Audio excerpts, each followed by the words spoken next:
Sanju Samson career ఇంకా ముగిసినట్టేనా? అసలు Sanju career Shubman Gill వల్లే నాశనం అయిందా? టీ20 వరల్డ్ కప్ కోసం సంజుని ఫ్రంట్ లైన్ కీపర్ గా సెలెక్ట్ చేశారు. కానీ న్యూజిలాండ్ సిరీస్ లో కంప్లీట్ గా ఫెయిల్ అయ్యాడు. దీంతో సంజుని సైడ్ చేసి అభిషేక్ ని కిసాన్ తో కలిపారు.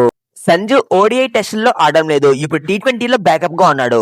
వరల్డ్ కప్ అయ్యాక టీమ్ లో ఉండాలంటే ఐపీఎల్ లో రాణించాలి. మరి ఫామ్ లేని సంజు ఐపీఎల్ లో రాణిస్తాడా? ధోని మాయాజాలం సంజుపై పనిచేస్తుందా? ఈ వీడియోలో చూద్దాం. రాజశేఖర్ గారి గోటీల ఫ్యాక్టరీలో జాబ్ కావాలనుకుంటే వీడియోని లైక్ చేసి ఛానల్ ఇప్పుడే సబ్స్క్రైబ్ చేయండి. బంగ్లాదేశ్ సిరీస్ లో సంజుకి ఓపెనర్ గా ఆడే అవకాశం వచ్చింది.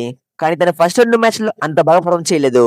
ఫస్ట్ మ్యాచ్ లో 29 అండ్ నెక్స్ట్ మ్యాచ్ లో 10 రన్స్ మాత్రమే స్కోర్ చేశాడు. ఆ టైంలో కోచ్ గౌతమ్ గంభీర్ సంజుతో ఏమన్నాడంటే, నువ్వు వరుసగా 14 మ్యాచ్లో 0-0-0-0-0 అంటూ డక్అవుట్ అయినా నీకు మళ్ళీ టీమ్ లో ఛాన్స్ ఇస్తాను అని చెప్పాడు.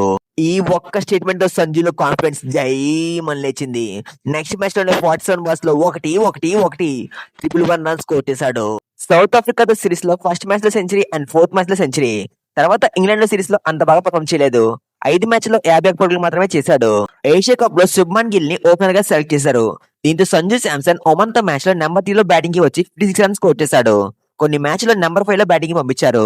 ఒక మ్యాచ్ లో అయితే నెంబర్ 7 వరకు అందరూ బ్యాట్స్మెన్ బ్యాటింగ్ వచ్చారు. కానీ సంజు మాత్రం బ్యాటింగ్ కి రాలేదు. మిడిల్ ఆర్డర్ లో తనకి సరిగ్గా అవకాశాలు ఇవ్వలేదు అండ్ తన ప్లేస్ ని సఫల్ చేశారు. ఆస్ట్రేలియా సిరీస్ లో సెకండ్ టీ20 మ్యాచ్ లో నెంబర్ 3 లో ఛాన్స్ ఇచ్చారు. కానీ తర్వాత మ్యాచ్ నుండి తన పక్కన పెట్టి జితేష్ శర్మకి ఛాన్స్ ఇచ్చారు. శుభ్మన్ గిల్ ని ఓపెనర్ గా సెలెక్ట్ చేయడం వల్ల సంజు ప్లేస్ ని సఫల్ చేశారు. అండ్ తనకి రోల్ క్లారిటీ లేకుండా పోయింది అండ్ తన ఫామ్ కూడా డిప్ అయింది. సౌత్ ఆఫ్రికాతో సిరీస్ లో గిల్ కి ఇంజరీ అవడంతో సంజుని ఓపెనర్ గా ఆడించారు. అండ్ తన 22 బాల్స్ లో 37 రన్స్ కొట్టేశాడు. దీంతో వరల్డ్ కప్ ని సంజుని ఓపెనర్ గా సెలెక్ట్ చేశారు. బట్ న్యూజిలాండ్ సిరీస్ లో తను కంప్లీట్ గా ఫెయిల్ అయ్యాడు. తిలక్ వర్మకి ఇంజరీ అవడంతో ఇషాన్ కిషన్ ని నెంబర్ 3 లో ఆడించారు. అండ్ తను ఎక్సలెంట్ గా పర్ఫార్మ్ చేశాడు. సో ఇప్పుడు ఇషాన్ కిషన్ ని ఓపెనర్ గా ఆడిస్తున్నారు. ప్రెసెంట్ ఓపెనర్స్ గా ఉన్న అభిషేక్ అండ్ ఇషాన్ లో ఎవరికైనా ప్రాబ్లం ఉంటే తప్ప సంజుకి ఆడే ఛాన్స్ రాకపోవచ్చు. వరల్డ్ కప్ తర్వాత కూడా సంజు టీమ్ లో కంటిన్యూ అవ్వాలంటే తన ఐపీఎల్ పర్ఫార్మెన్స్ చాలా ఇంపార్టెంట్ అవుతుంది. ఈ ఇయర్ నుండి సంజు సిఎస్కే టీమ్ లో ఆడబోతున్నాడు. కానీ తనకి చపాక్ స్టేడియం లో మంచి రికార్డ్స్ లేవు. ఇంతకు ముందు చాలా మంది ప్లేయర్స్ ఫామ్ తో ఇబ్బంది పడుతున్నప్పుడు సిఎస్కే టీమ్ లోకి ఎంట్రీ అయ్యాక వాళ్ళైతే ఫామ్ ని మళ్ళీ పుంజుకున్నారు. రెహానా విషయంలో అదే జరిగింది. ధోని ఇచ్చిన మోటివేషన్ తో తనైతే ఎక్సలెంట్ గా పర్ఫార్మ్ చేశాడు. And next year KKR captain గా మారాడు. మరి సంజు విషయంలో ధోని మాయాజాలం పనిచేస్తుందో లేదో కామెంట్ చేయండి. వీడియో నచ్చితే లైక్ చెప్పిన పర్లేదు కానీ హైప్ చేయండి. ఛానల్ ని సబ్స్క్రైబ్ అవ్వాలి కానీ గంట కొట్టండి. దేవుడు ఉన్నాడా లేడా? దేవుడు అంటే ఎవరు?